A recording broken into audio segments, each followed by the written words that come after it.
Your money habits determine your financial future, and the easiest way to build good money habits is by building a money routine. And in a way, everyone has a money routine already, but the question is if your money routine is beneficial for you and your financial goals, or if it's not. So it's essential to make your money routine intentional and make sure it's aligned with the life that you want to live. Now, the nice thing about it is that it only requires a bit of effort in the beginning, and once you've repeated your money routine a couple of times, it will become second nature and run on autopilot.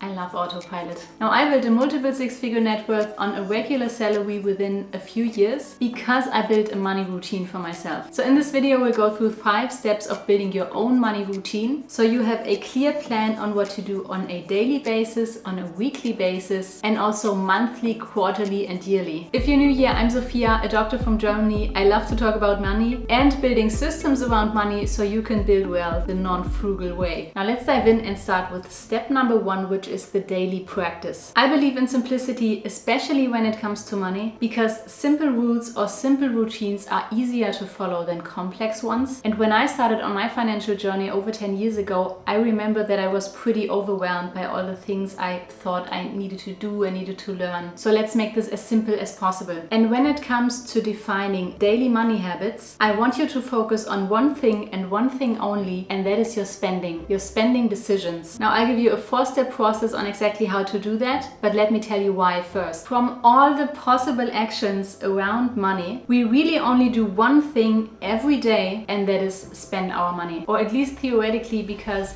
when you want to save more money, for example, you can do an exercise which is called a no-spend day. So days where you don't spend any money at all. But that is also a conscious decision. And the way I see it is there are 3 key skills that we have to master when it comes to money, and one of them is spending. And the way we master spending is through mindful spending. And the way we can do that is through a 4-step process. I call this the NEAT method, NEAT being an acronym. And number 1, the N stands for notice. So take 1 or 2 seconds to become aware of a situation where you are about to buy something. So every time you pull out your wallet or your phone or your watch to pay for something, just notice it and do not judge at this stage. And then at the next step, you evaluate, and that is what the E stands for, evaluate. And then once you've noticed, oh, I'm about to buy something, then it's time to evaluate by simply asking yourself a few questions like, does this thing I'm about to buy add value to my life? Or also, what purpose does this thing I'm about to buy serve? Step number 3 then is align. That's what the A stands for. And that is where you ask, is this aligned with my values? For example, values of eating healthy or values of, I don't know, your financial goals. And that is also the part where you ask for affordability.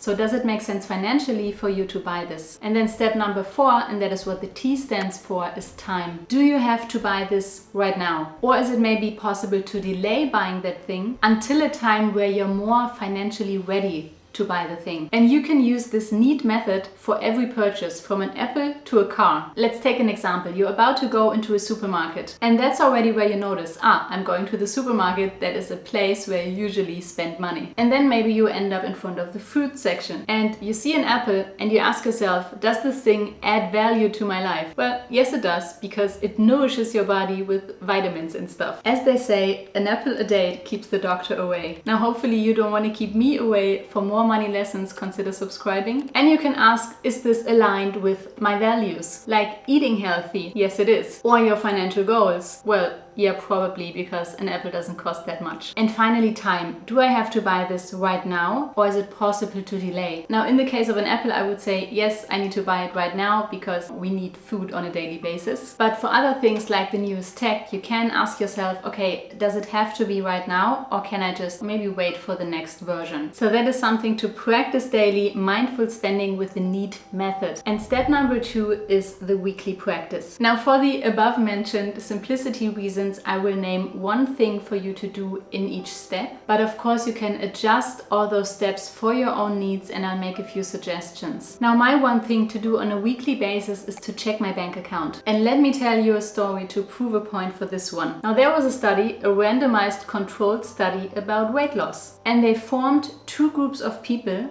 one group was supposed to weigh themselves every day and the other group only weighed themselves a few times a week. Now, the outcome of the study was that the group who weighed themselves daily lost significantly more weight than the group who weighed themselves only a few times a week. Now, I know we already left the daily practice and reached the weekly practice, but I think what matters here is the mechanism, because just the simple practice of looking at the number, in the study it was the number of weight, and here in our case it is the number of your balance in your checking account. So simply looking at it regularly can act as a control for you to subconsciously act different when it comes to money. So this simple act of checking your bank balance can act in favor of your financial success instead of against it. Now, I like to do that weekly. I don't think it's necessary in this case to do it daily unless you want to. And I simply take a moment to open my banking apps and check the balance. And this either gives me confirmation that everything is okay, or it gives me the opportunity to adjust. For example, if there was a bill higher than usual, and do I need to fill up the checking account because otherwise it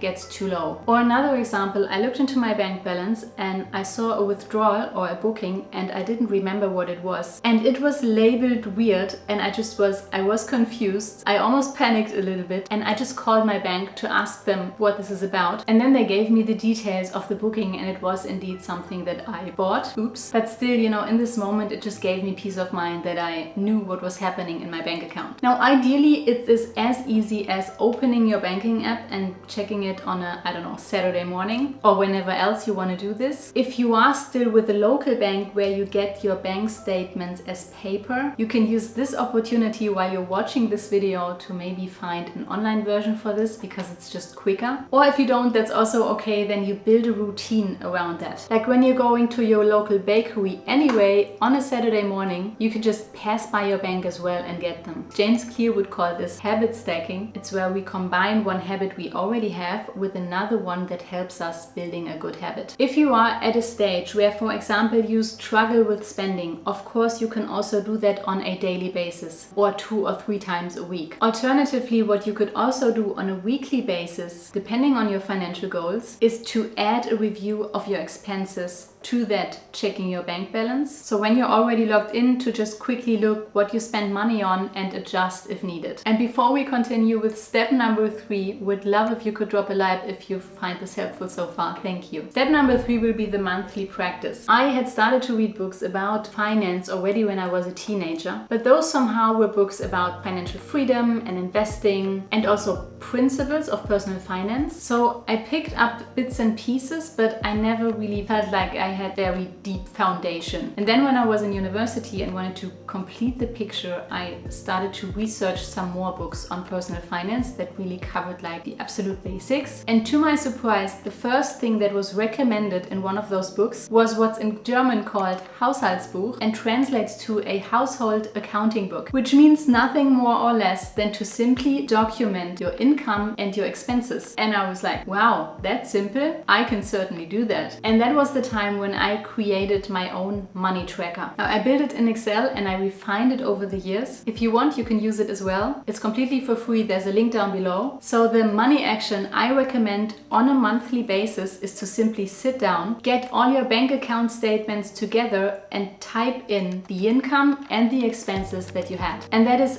in detail, so everything you spend, also in cash and with all of your cards. The first time I did this, I discovered that I was still paying for a phone contract that I didn't even have anymore or use anymore. So don't underestimate this practice. You can choose a time where it's most convenient for you. I recently talked to someone who said that, the credit card balance doesn't arrive on the first or on the last, but in the middle of the month. So then if you do it earlier, you miss half the numbers. In that case, you can also just choose the date where you have everything together. Or you also can choose for example, the first or the last if it's the easiest, and then not do the last month but the month before that. So it doesn't really matter when you do it, it just matters that you do it. Now my version with an Excel sheet is not as old school as doing it in a journal, but it's more old school than, for example, using an app that tracks all of your expenses and income automatically and puts it into categories. Now if you use an app, I still recommend to take that time once a month and go through your expenses and also compare all of those expenses to the other months before that,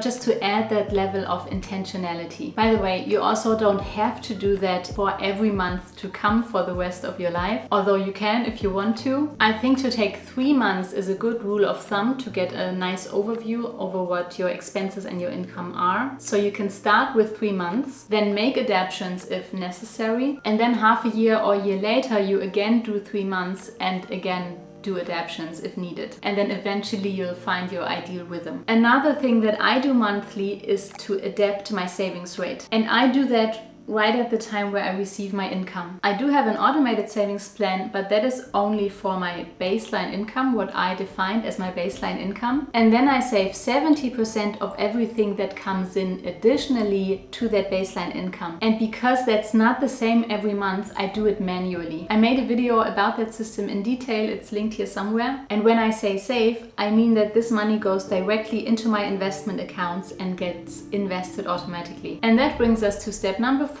which is the quarterly practice. And what I recommend doing quarterly and also do myself quarterly is to calculate your net worth. Now, admittedly, I didn't actually find out about that number, the net worth, until I was already a few years into my saving and investing wealth building journey. But now the net worth has become my favorite number because it shows how good you are with money. Here's the equation. Your net worth is your assets minus your liabilities. Now, your assets is everything that you own, and your liabilities are everything that you owe. I don't have any liabilities, never had. That's why this has always been 0 in my sheet. If you do, it's also a good way to track your debt and see if you're progressing. Now I do that on the first of each quarter. I have a recurring event in my calendar so I don't forget. And what I do is I open every bank account and also every investment account I have, and I put the numbers of that day into my net worth tracker. And my net worth tracker is also an Excel sheet that I developed for this practice and have been using for the past years. Also here, if you want to use it, it's completely free. There's a link down below. And what I love about this is you see your wealth grow because there is a graph built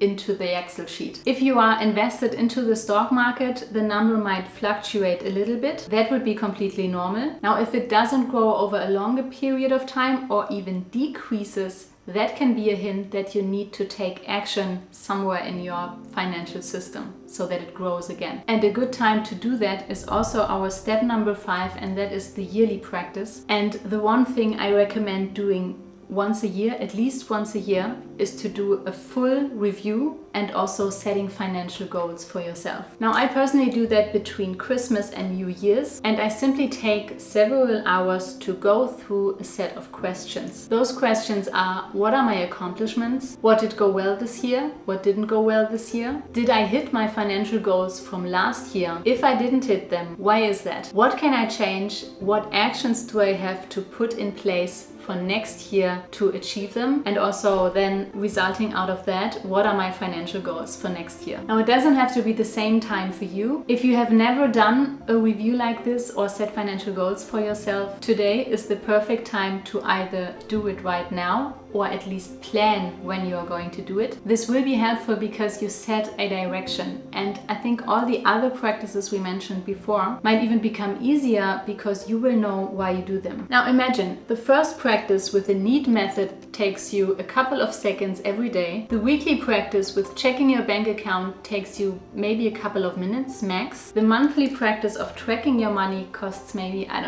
30 to 90 minutes, depending on how fast you are and also how many accounts you have. The quarterly practice of calculating your net worth also, I'd say, takes around an hour, maybe a bit more or maybe less. And the yearly practice, also depending on how much time you want to spend on this, can maybe take a couple of hours. When you compare those very small chunks of time to the 4 hours the average person spends in front of the TV every day, that's totally doable, don't you agree? I want to mention again that you can take all these practices that I suggested and either add more practices or also do them daily or weekly or monthly or whatever suits you best in your financial situation right now. If you're looking for inspiration on what to set as financial goals, or you simply want to check where you stand financially, you can watch this video next where I talk about signs you're doing well financially. If you're still here, thank you for watching this far. Thank you for spending your precious time with me. I hope you got some value out of this, and I'll see you in the next video. Bye bye.